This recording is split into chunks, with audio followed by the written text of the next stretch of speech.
KCHW 102.7, Scott and Jean on a Rockin' Out Friday, 8:13. We have special guests in the studio. Always fun for us. Jean, introduce your friend to the rest of us. Well, I've always introduced him as the little brother I never knew I wanted. But I love this guy dearly. He's like family to me. This is John Smith. How's it going? All right. Welcome to the studios, John.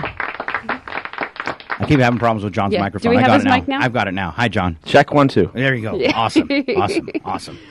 All right. Now, so my introduction to his writing styles was like years ago. He gave me a 3-ring binder to go through because we were going on a family trip. And it was a whole collection of shorts. Just a lot of stuff. Yeah. A lot of garbage. And I realized that in usually 1 to 2 pages of reading these shorts, he'd have me completely fall in love with the story of these characters. And then it would end. And there'd be nothing else. That's why there were shorts. But I'd just be like, I need to know more. And so I realized he was an awesome writer. And he's been honing his skills over time. She's generous. Yeah. And so I've been one of his, fans from the beginning. But he's finally published one. Now, first of all, what was the inspiration behind the story that you just self-published? And it's beautiful, by the way. Its title is Escape from Lightning Creek. I grew up in Boise, Idaho. And if you've ever been to Boise, it is desert, flat desert. Yeah. It's. There's some mountains, the Owyhee Mountains, and Boise's set against a part of the Rocky Mountains. But I went on a lot of Boy Scout campouts and a lot of arrowhead hunting with my uncle. I cannot say if we picked any up, but and that area, I learned that dry desert is beautiful, and I envisioned a lot of adventures. It was the one that finally was written was one of 30 I thought of. Mm-hmm. Well, what started this whole Escape from Lightning Creek? What started that? How did that one come about? Well, I like the author Chris Heimerdinger. If you read him, he's an LDS author. He writes a lot of time travel stories, and I've always been hesitant to write time travel stories because it makes you think and act intelligent, and it's a lot of work. There's a lot of paradoxes you get caught up on and miss some loopholes, and you have to. I have to keep copious notes of what I did say, what I didn't say, what someone might have done, and how to make it all plausible and sound like it could possibly happen. Right? I have a binder of laws and rules I created that I cannot break, and so so finally it took me about. In the book itself, I say that it took me 20 years to write, and it's not a lie because I would work on it and I'd get frustrated, put it on the shelf, never come back to it. Every few years, and then I've recently graduated from Eastern Washington University. Go Eagles! Sorry, all you Huskies. And so I didn't have much time, and finally I got sick of waiting for it to finish itself, and about a year ago I wrote my wife for Valentine's Day, for her birthday. I'm not sure, I can't remember which one it was. Christmas. Either way, they're all in there. It's all the same year. Guys, I love it. Guys. I wrote her the first chapter, and then she wanted to know where the rest was. And over 4 days, she figured out all of my hang-ups, all the plot holes, and told me how it had to be done. I say, well, he has this problem. And she said, well, do this. Oh. Does she get credit as the editor or anything in the book then? She gets listed as the first dedication on there. Okay. Yeah. My other editors, the lady to my left, she read the novel a couple of times and told me what didn't work and how I was handling some horses incorrect in the novel, and she let me know exactly how it was wrong. So she's credited also. Oh, well, and there was a little thing on leather tanning. Yeah, I had to learn. Hide tanning stuff. Yeah. I hate doing research, and so I had. So Jean was your expert consultant? Well, I was desperate. Okay. Yeah, it was out of sheer desperation. No, but really, Alison, his wife, she is the one who helped him finally bring it to fruition, in my opinion. Well, Jean, you were the one that threatened my life if I didn't finish it. So either way. Yeah. Well, either way, I think it's pretty cool. So, it took you how many years then? 20 plus years? 20 plus years. 20 plus years. Okay, my next question is, how about self-publishing?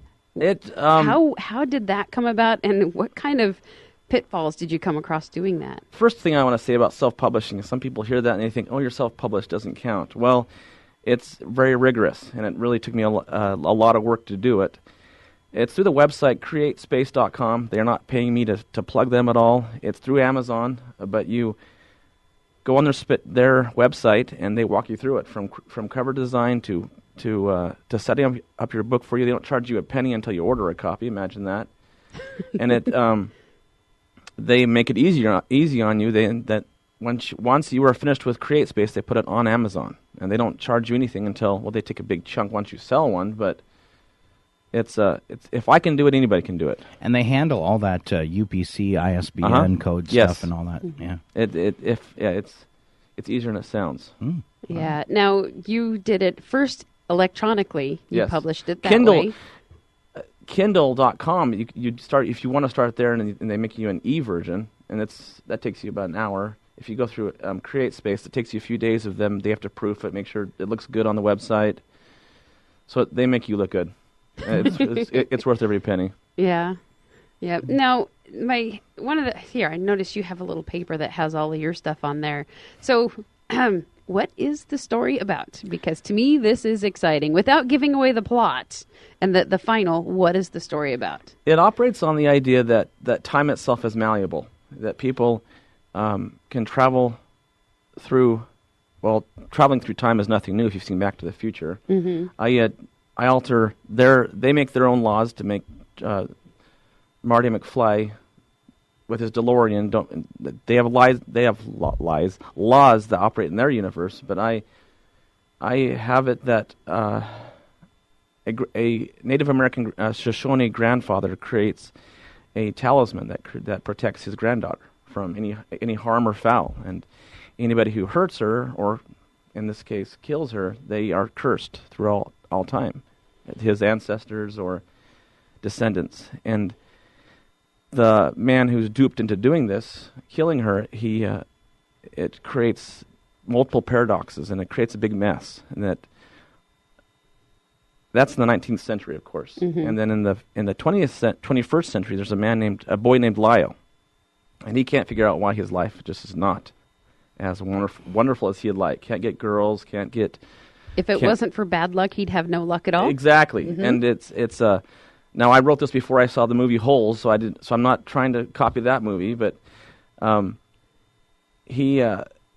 what happens to figure out how to save this Shoshone princess, I call her, is that lightning. The time itself creates this force that pulls people through time and drops them in this town called Lightning Creek, and the inhabitants of Lightning Creek have to figure out how to undo what the murderer did. Yeah, and now we should probably add too that the people in Lightning Creek, 90% of them are all related, right? And they all look very similar because they're all from the same family line. So imagine being a reunion. Oh, that'd be scary.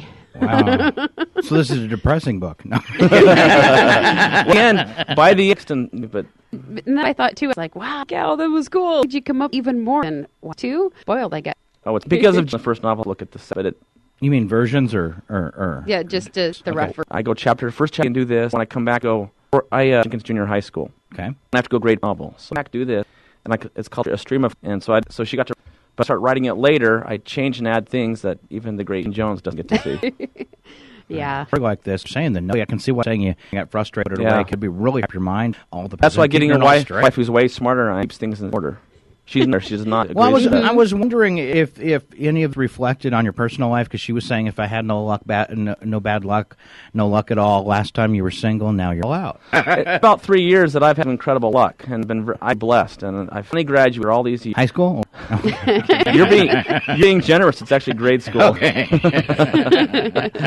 Okay, sorry. I live life, and this novel is one of those things that, and the sequels are things that. Now you even have 3 stories that I had to read. You haven't published yet. Now, are those going to be coming as well? Because I remember you mentioned something about tying the two together. Well, John Grisham, and if you live in Iraq, you don't know who he is. He talks that he has, I think he has something on it going on in his head. I've published as much as he is. Those other novels, someday maybe, this.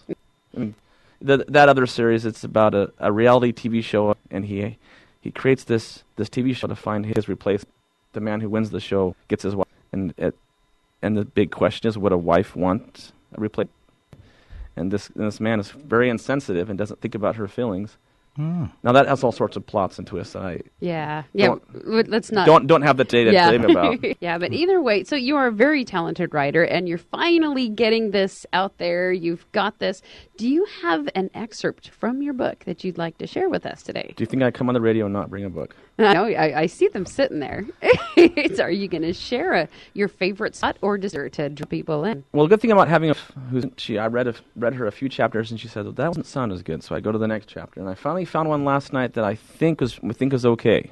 Alison's awesome. All right. Here we go. This is chapter 5, Escape from Lightning Creek. Main character is Lyle.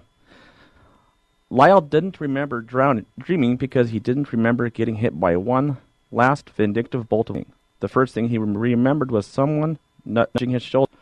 His senses came back online, and Lyle looked into the eyes of a coffer he had never seen before. I should mention that the main character's last names are Coffer, Koffer, and when he's a kid, he gets teased about his last name for obvious reasons.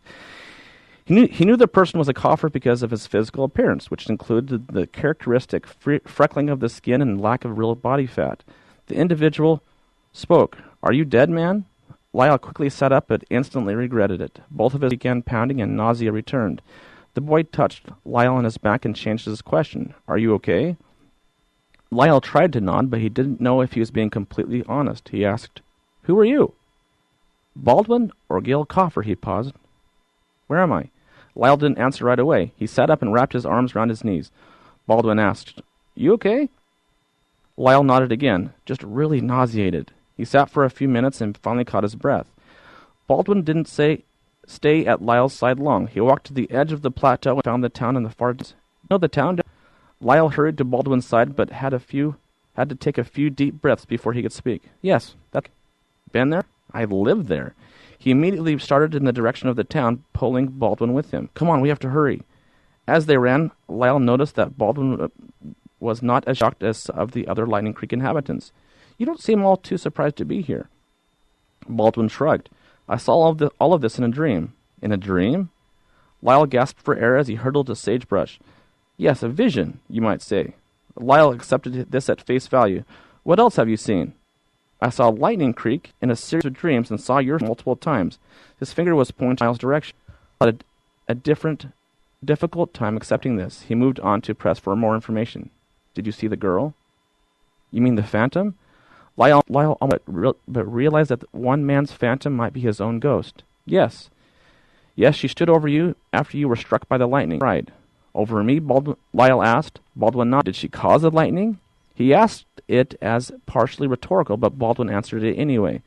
"I don't think so. Her tears were not vindictive, but more of sorrow. I believe she wished you would be awake." "She was a..." Baldwin, "Did she say anything to you?" Baldwin shook his head. "No, sir. She simply pointed into the forest." He ran. A chill started Lyle. He could feel thousands of hairs over his body standing on end. He was on top of that plateau for one simple purpose, guiding them somewhere. For some reason. Lyle through painful breaths, said, "My friend, I have to give you some caution and advice." "Have at it." "No one but you and I have seen the Phantom Girl." Baldwin stopped descending, which made Lyle follow his lead. "We are the only one." Lyle nodded. "As far as I know." Baldwin considered this for a moment. "And I didn't see her in my dream?" Lyle nodded thoughtfully. "It might be wise if we kept this between us." "Agreed." All right. So Lyle is from the 21st century. Yes. What century is Baldwin from? He's from, I think, 13th century. So Wales. So they are in the sequel, ancestor and descendant, basically, separated by 500 years? Give or take. 600 years, somewhere around there? In a sequel, you learn how regal Baldwin... Gene hasn't even read this chapter. He's quite the stinker. I'm already getting an idea of Baldwin's, plethora of talents or what he's, been up to, but I have a few just the tip of the iceberg at this point. These two become such good friends in Lightning Creek that Baldwin gives up everything in a second novel to go back and save Lyle. Whether he succeeds or not, well, there's a third book for a read. Yeah. All right. Sounds like you're all geared up for a movie series. I would love it. I'll make amazing movies. Same with the other series that he started working on, too. After reading those three, I went, wow, these would make an awesome movie. Someday. Right. Someday. Yep. We'll get that figured out. I make really bad movies, so just keep it in mind. Better than my movies. So, you're the talent. You're the brain behind all this. Alison was your inspiration behind this. Well, if I'm the brain, she's the looks. Yeah. Yep. I would agree, too. She's the prettier half there. Oh, way pretty. She makes me look good every day. Yep. Is there any to get these? I have, if you do sign for $99, you have to wait for days to get it. And then you have to find me, and I'll sign it. I'll still sign for free. But on Amazon, I'm participating in the program. If you buy the print copy, you get the Kindle version for only 99 cents. And if you're a member of Kindle Unlimited, the e-version is free. Mm. I get like 50 cents out of that. I want to get my story out there, so I really don't. I do like making money, but I'm not just in it. It's not a priority. Yeah. Well, and it's not. Don't ask my wife. Okay. She yeah. How many book do you have? So if you're to the radio station right now, Yeah. just buzz out of work, say I'll be back. Yeah. You'll take $10 from him and sign an autographed copy. I'll take $12 if they want to. Okay. Excellent. No, it is only $10. How about 8? I might do 8. I might do 8 for you. Okay. Lower? No. Okay. I won't barter with you. Sorry. Okay. No, that's okay. All right. Thank you so much for coming in this morning. It's my pleasure. Totally awesome. That's my pleasure. So Amazon and Yes. Kindle. Yes. All right. Do you have like your own personal website for people to find out information like that? Not yet. When I was younger, I mazes the size of baby blankets. Rented them out, and I used to own a mazeworks.com, but now somebody else owns it. So someday, Mazeworks. Oh, those mazes were cool, by the way. No. I've seen them, and they were cool. But as of now, you can find me with my name, George John Chuila, and you find me. It is. All right. I search Google. Oh. I hate it. I can't Google myself. So what's in the series? It's called Return of Lightning Creek. Oh, Not okay. Return to Lightning Creek, but because reappears. We'll have a third one here. it is called. Do you remember what it's called?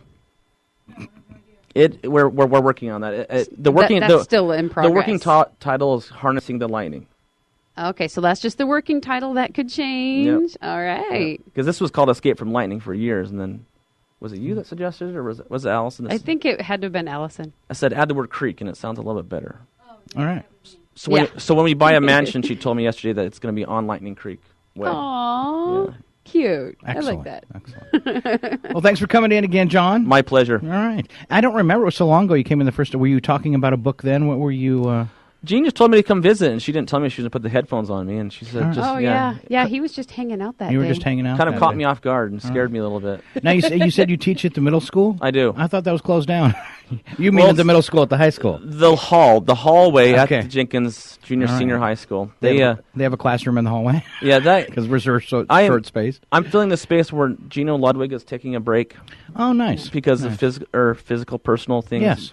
And it's my honor to help him out. All right. And it's those kids are kids are awesome. Those are some big shoes to follow. If kids love Gino. They do. And yes. If I have any kids listening, if you come tell me Monday that you listened, I have some candy for you. All Oh, he's really good at the whole bribery thing. I have no problem with bribery. Oh yes, yeah. Well, and I've heard from some people that they love the work you've been doing with the kids, that you get along great with the kids, and that they respect you and they love you. And well, respect is that's questionable. they have me working on the junior high yearbook, and that caused a whole new level of teamwork because it's not my yearbook, it's the kids' yearbook. Sure. So I have to give them the illusion of they deciding on pages. The illusion. All right. Yeah. Well, I heard lots of kudos about you filling in there right now. So. I love it. It's a dream come true. Yep. Right. He's so good with the kids because he's a big kid himself, right, Alison? Yeah. All right. Once again, John Smith. Thank you, John. My pleasure. And then I have something a little special for you since you're into time travel, okay? Bring it. Okay. Start your computations for time warp.